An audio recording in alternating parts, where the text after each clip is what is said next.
Welcome to the Business Spotlight series. My name is Heather Frierson, and I'm your host of the Business Spotlight podcast. And today I have Kyle Hollenbeck, founder of Easy Lemonade and the BLT Kitchen. And today we're going to be talking about his businesses, his multiple businesses, his journey to ownership and entrepreneurship, and share a sneak peek of what it's really like to own and operate a business. So if this is your first time to the channel, be sure to like and subscribe so that you get a notification every time a new show drops, just like this one.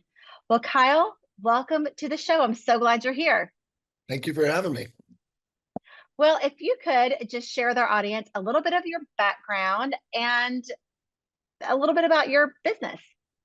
Absolutely. So, as you mentioned, I'm co-founder of BLT Kitchens and AZ Lemonade. We have a lot of other businesses. My business partner, Chef Tom, and I started with a food truck a decade ago called Aioli Burger.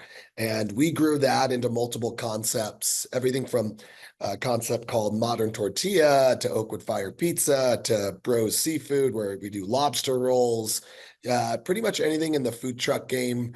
We did it when it came to culinarily wise, with him being a, Food Network Chopped champion, and me kind of being the sales operation type. We were able to work together over that. Over the years, we had business partners that we've bought out, and it's kind of just been him and I for the last few years. And we kind of fell backwards into the shared kitchen business called BLT Kitchens and AZ Lemonade. BLT Kitchens came about. We bought a large kitchen because we thought we needed our own commissary kitchen. We wanted to grow the food trucks, and we were fortunate enough to ink the deal for the SBA loan. I think it was March 15th, 2020, which was the end of the screeching halt of the world. It kind of was. Yes. Did you have a celebration party? I think we were planning on going to, if I remember correctly, we're supposed to go to a spring training game, and all sports stopped that day. I think it was that or the 17th, like literally, as we know, yeah. all sports stopped. There was no more, basketball. Maybe it was a Suns game we were supposed to go to, but it literally came to a screeching halt. And people started calling us. We had 14,000 square feet, and we were like, what do we do with this now? And people started calling us going, hey, do you have extra space? I want to start a salsa company, or I own a meal prep company, and I can't afford the kitchen I'm in now that I was paying for my own. I want to move to a shared space. And that's kind of how BLT came about. And now we have 3 facilities here in Arizona. Wow. And with plans to grow into other markets, being a resource for food trucks, meal prep companies, catering companies, and such. I love how, being that you have a lemonade, business, forgive me, but I love how you take your lemons that you got on March 15th and turn it into lemonade, like no one obviously expected that. And you're signing a big deal and then that happens. But I love how your journey just sprung out of that and how exciting that is. So tell me a little bit more and dive deeper into BLT brands. Of course. Yeah. I mean, look, we've always had an adapt or die mentality. I can't tell you how many times a food truck has broken down and we've literally towed it to somebody's wedding. We cater over 150 weddings a year with our catering companies with the food trucks. I mean, I can't tell you like how many times, if the bride and groom knew what chaos happened behind, we've always kind of hid that. It's like, nobody needs to know how the sausage is made, right? So you just get the job done. We've always taken that mentality, and COVID was no different. We had to really adapt. I mean, we acquired a meal prep company during that. We never really were in the meal prep business, but so many people were eating at home and couldn't go out. So we thought, hey, this is the right way to do it. So we started one and then acquired one, and we plan on growing that now. And BLT really just kind of became the parent company of it all, because it's amazing how many, we have 250 food tenants, anyone from making something to sell at a farmer's market to a meal prep company to a food truck. So what we've done is we've created new businesses within here. We've become more of a resource center. So many people Mm, just, we've dealt with a lot of landlords over the years with leasing restaurants and such, and that's all it is. It's a lease. It's not a partnership. And we hmm. really have taken people that have maybe started paying us $600 a month, and they're now paying us $3,000 a month because we've Wow. helped them grow their business, because we really are Hmm. this incubator of resources. I mean, you don't realize it at first, but when you're working side by side with these different entrepreneurs, it's a lot of fun. Yeah, it sounds like it. It sounds like you're never bored for sure. You've got a lot going on Right. and you wear a lot of different hats throughout the day. Is that right? Yeah, definitely. I mean, I've moved throughout the business, everything from having to oversee marketing to sales to, Mm, we were very fortunate. My business partner's wife came on board and took over the food truck sales. That's where we were really able to go, mm, okay, Kyle can focus on the kitchens now and push kitchen rental. Let's figure mm, out how to do this business. Let's start selling lemonade. I mean, the AZ lemonade stand, Tommy's always made amazing lemonade, put it into mason jars, and we sold it on food trucks. We got a deal with Kroger, where we were opening up an Aioli Burger inside of hmm. a Fry's grocery store. That's Kroger out here in Arizona. And we thought, wow, we made it. This is amazing. We're going to Yeah. open up all these burger restaurants, and we're going to ride Kroger to the promised land. And April 7th, 2020 was when that one opened up. So, and they said, look, you got to put something in the cold case. And we're like, old case. Like we knew nothing about beverage, manufacturing, anything. We started putting lemonade back in the mason jar. I'm like, Tommy, you make great lemonade. We were slapping an Aioli Burger sticker on it, which made no sense. And it sold. And people came back and were like, do you have any more flavors? And Tommy had to put them all into the system. And it was 15 different flavors. And, Fry's came back to us and said, look, you got something good here. Put a brand behind it, and you guys can Mm, probably get into more stores. Now we're in 1,000 locations throughout Arizona. We're distributed by Hensley, who's one of the largest Bud Light distributors. wow. John McCain, his wife's family owns the business, and we're with Cisco, Shamrock, U.S. Foods, Greco, Performance Foods. They're distributing our lemonade now all across Arizona, and we're starting to go out of state now with it. So it's really, really exciting stuff. So yeah. That's amazing. You kind of mentioned before we started recording that you might come to Austin, so I might have to hold you to that because now I just want to know all of it. Absolutely. Yeah, the lemonade is very popular. So our goals are to go Texas, Utah, some of the, Mhm. closer states here, New Mexico to Where it California. gets 100 degrees. Yeah, exactly. Yes, we would need it. Yeah. So obviously during that season, March and April, when you're opening your brands, the BLT Kitchen and even in Kroger or Fry's, that was Yeah. challenging. But what are maybe some other challenges that you've had to overcome that really taught you how to grow as a business leader and as an owner? Yeah, I mean, outside of COVID, which was probably one of the most Yeah. challenging things that we did our most growth with, which it was a terrible situation, but we're very fortunate how much we Mhm. adapted to that. But look, starting out, when you become a food truck owner, you think, oh, I got the chef, he makes great food. We're just going to pull up somewhere, and people are going to show up like the movie Chef, and they're going to eat, and it's like, that's Hollywood, and this is real life. So we realized very quickly, okay, we got to start doing private events. That's where we know we're going, and Mm, we can do the business. So we started doing a lot of that. And when you're not just a chef on these trucks, or me, not just the guy that's driving it, you become a mechanic very quickly. You have to figure out how to fix things on the fly, how to do a hot shot, we call it, where you're running to a store and you're grabbing buns because you're out of buns, and you're at some music festival, and you're like, I got to make as much money as possible yeah. because we're going into June and it's going to be so hot. No one wants a burger when it's 117 degrees outside. So that's where we really learned a lot with the food trucks, and the lemonade business has really taught me a lot. I mean, beverage is a whole nother world. Margins, what these Hmm. retailers need to make, what the consumer is willing to spend. We're manufacturing this product. It's not like we just went to a co-packer and came Hmm. up with something cool. We're still making the product in one of our facilities. So Oh, uh, wow. figuring out when's the leap to a co-packer, because we have Hmm. 6 months of shelf life, which is great, but I don't want to be sitting in a warehouse going, how do we get rid of this key Yeah. lime flavor that we shouldn't have made to begin with. And now we're trying to figure out how to unload that because it's sitting in a warehouse somewhere in some other state. So Yeah. a lot of growing pains over the years, but we've always kind of taken what we've learned over the years and apply it to that. Yeah.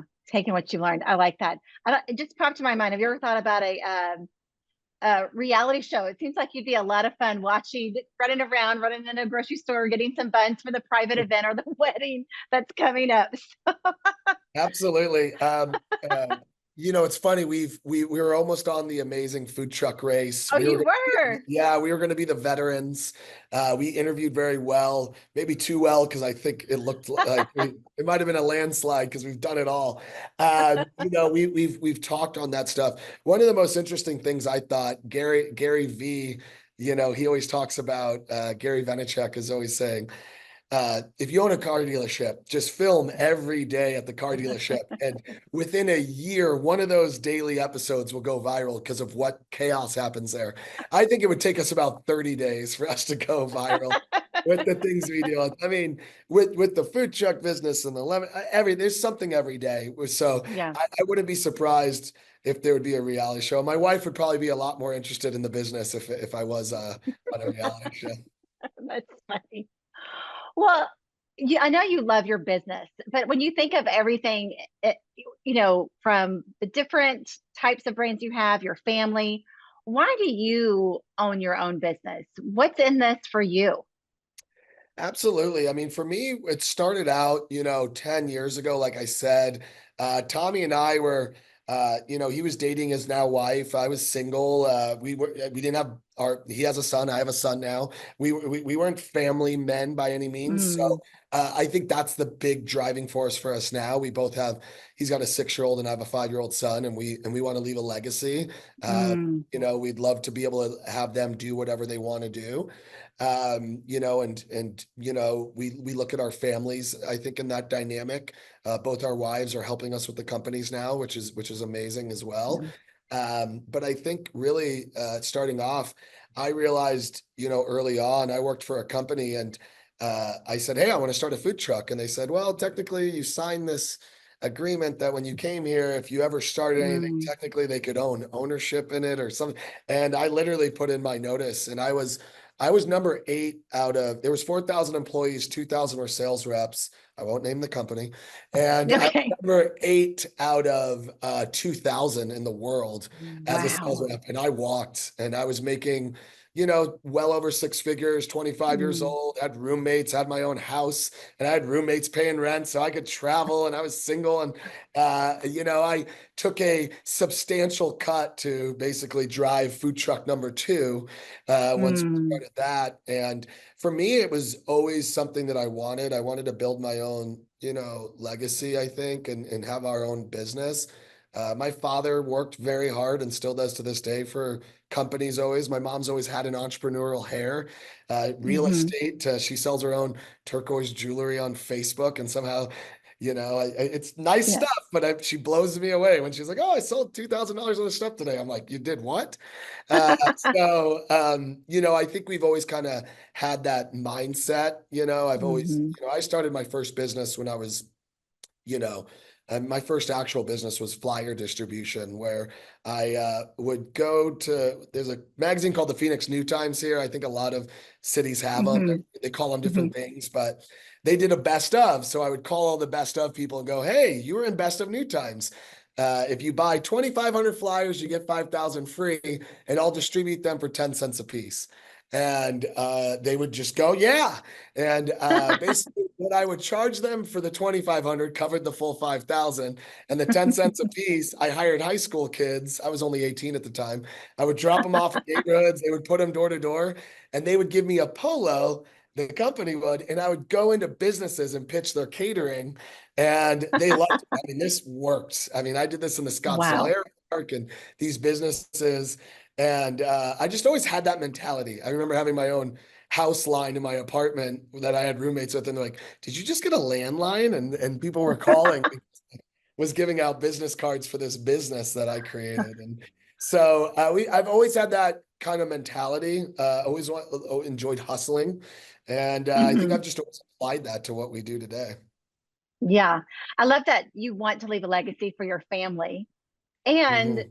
not only do you have the mindset, you're having fun with it along the way, which doesn't always happen. So, how do you keep the fun and the passion behind what you do on a day-to-day basis? Look, we joked about this. My email's still at Aioli Burger. We could have just focused on Aioli Burger, and I wouldn't. I say this. This is where I guess maybe an ego comes in, or I think if we just did Aioli Burger, there'd be 100 locations by now. But Mm, we like we are so entrepreneurial driven, and we want to be doing so much. I think that's what makes it so fun. Where I think I would hate it after we got to 20 mm, locations. So we've done so much where now what we're trying to do is find like managing partners in a lot of these mhm, businesses where people are like, hey, I like to focus on one thing and I want to drive. We're still looking for that for Aioli Burger because I think honestly we could go open up 10 locations across Arizona and we'd be mm, successful.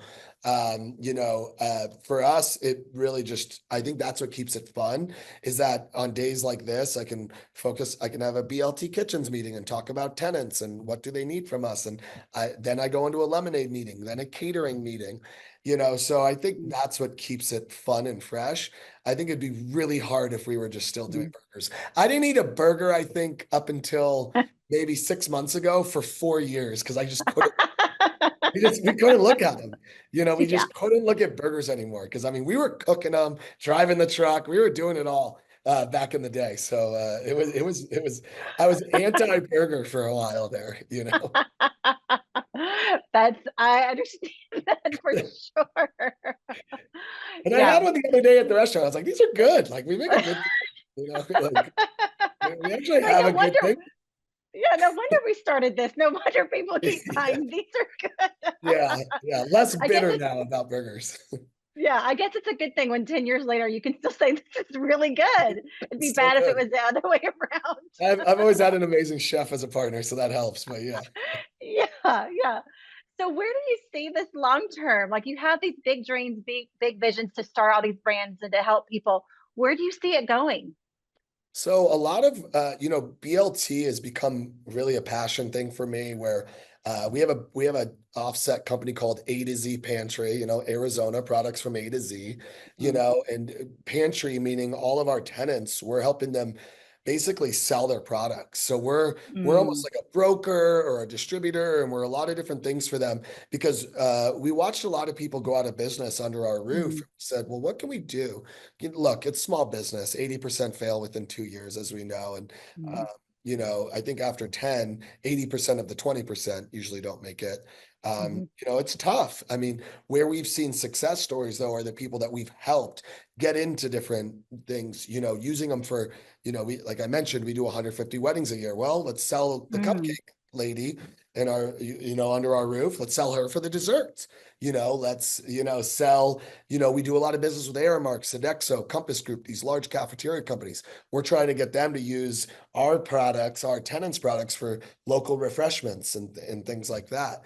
Getting them into big Amazon facilities and things, places mm. that these people wouldn't ever be able to get into due to the fact Wow. that they're so small. But if we can help them do that, and then the lemonade is one of those things that I think it's Arizona. It's the official drink of Arizona. It got named by our governor, our previous governor. Oh, He made it the official drink. And we always thought it was funny that another company that uses the word Arizona, I won't say their name, but that's made in New York, I believe. So we're the real lemonade here, made in Arizona. And I think that product is a lot of fun for us because we did it 10 years ago off the food mhm. truck. And it's just one of those, wow, we just fell backwards into this. And who would have thought, kind of thing. Yeah.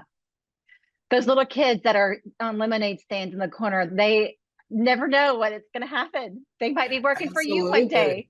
We're really trying to push a program where we will consignment gallon jugs. We have gallons now.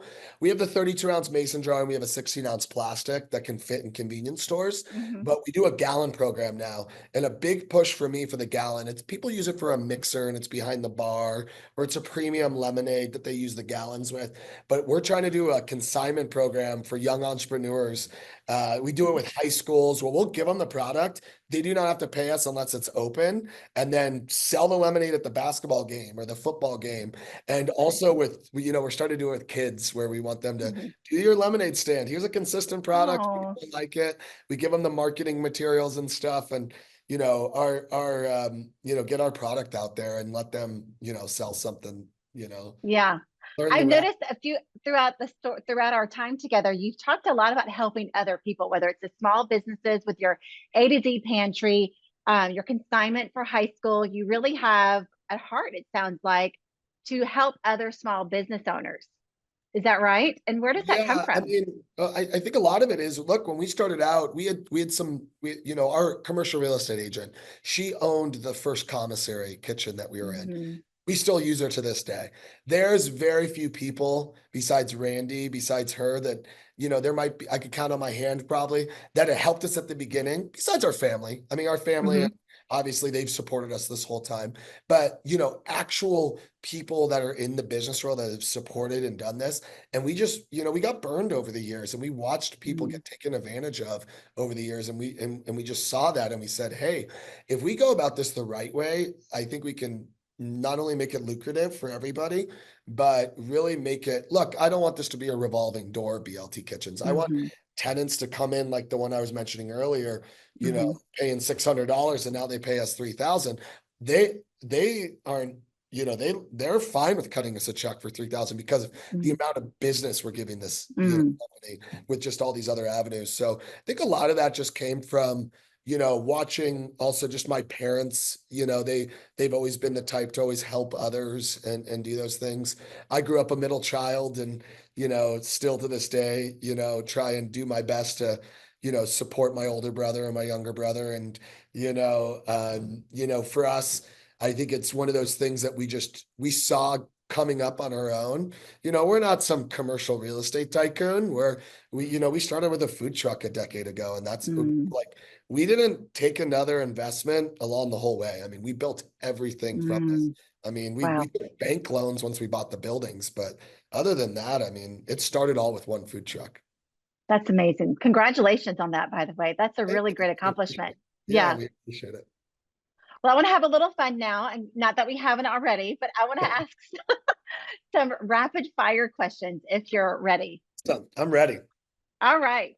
What is the key to success for you? Think so many people try and do it on their own.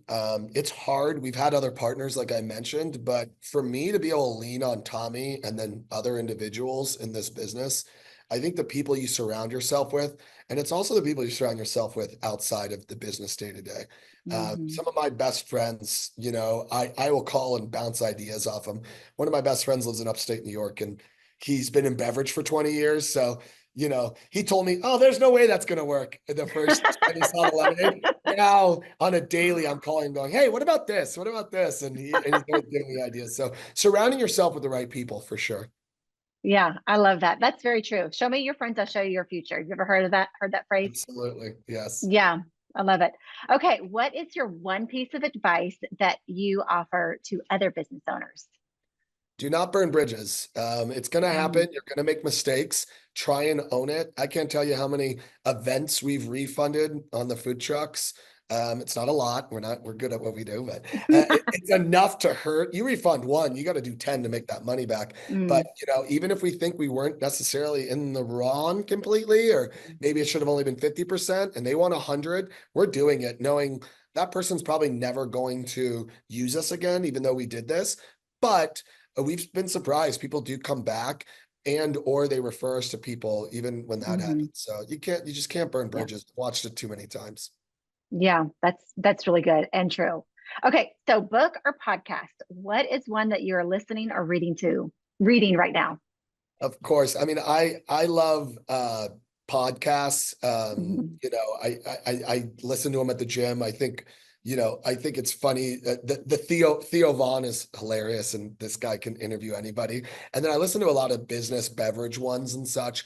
My Mhm. two books that I reread a lot, because it's so hard to not work in the business, but on the business. Built to Sell and The Mhm. E-Myth are two that I really enjoy, and I go back and I read them sometimes even a couple times a year. or I'll even Wow. listen to them on tape just because you got to build the business to sell. Even if you're not planning on selling it, if you build it to sell, it'll be in a position where you can work on the business, not in it. Yeah, that's really good. Okay, this is a fun one. If you had a little bit of magic dust that you could sprinkle on one spot of your business, where would you sprinkle it? Probably the cost of our lemonade. It's a premium product. If I can make it for a penny, I think we'd be doing very well with how much we're selling. It amazes me what these larger companies can sell a product for, but that would probably be the first thing I'd dump the fairy dust on. Just raise the price and make sure everybody buys it. Yeah, exactly. That might be the easiest way to do it. Make it exclusive. Yeah. All right, before we get to the last question of the day, Sure. share with everyone how they can follow you or visit a restaurant. Absolutely. So AZ Lemonade Stand, BLT Kitchens, all on Instagram and Facebook. And, we're 3 of the 4 approved commercial kitchens here in Maricopa County. So anyone that wants to start a food business in Arizona, I mean, we're kind of the place. The other location really just lets you dump the gray water from food trucks. You can't actually work in the kitchen there. So we have that AZ Lemonade Stand. We're in over 1,000 locations. And I'm Kyle Hollenbeck. I'm on LinkedIn. You can follow me there and connect. Always looking for to connect with like-minded people. Awesome. All right, last question of the day. What is most inspiring you today? Honestly, my son and my wife. Hmm. I love my. I'm very fortunate that my brothers live here, and my nephews are a big piece of that as well. My mother and father and my wife's mother live here, so we all get together on Saturdays to go to t-ball games and stuff and Hmm. soccer games for my nephews. But even my family back in Chicago and different areas, family motivates me. It motivates me to go and travel and see them. It motivates me to leave the legacy for my son. Hmm. Uh, I really would like, I was fortunate. I had a grandfather that helped put me through college because I was lucky and none of my cousins and brother decided to take advantage of that. So there was some money in a fund left over, and I took advantage of that and was able, if I didn't take those accounting classes and such. But I'm trying to do the same thing for nephews and Hmm. my son. I already have a college fund and I'm putting it in there, and the goal is to put them through school the way I was fortunate enough to get support from my grandfather on that. That's awesome. I love how you keep talking about legacy. I think that's so important. So Absolutely. I I could talk to you all day because this has been a fun conversation. I know everybody enjoyed the show. So I just appreciate you being here and sharing your story of all your brands. And I can't wait to try the lemonade or one of your burgers. Absolutely. Maybe we'll have to just ship some out if we need to. The burger probably That won't hold. The lemonade will. the lemonade will. I'll take it. I'll take it. Well, I just want to encourage everyone that's watching to save this show and come back and watch it again because Kyle really had some great wisdom and just nuggets and it was just a fun show. So don't forget to like and subscribe to our channel so that you can get a notification every time a new conversation drops, just like this one. Thanks for joining us today. And a special thank you to you, Kyle. It was awesome to have you on the show today. Thank you for having me.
See you next time. Bye.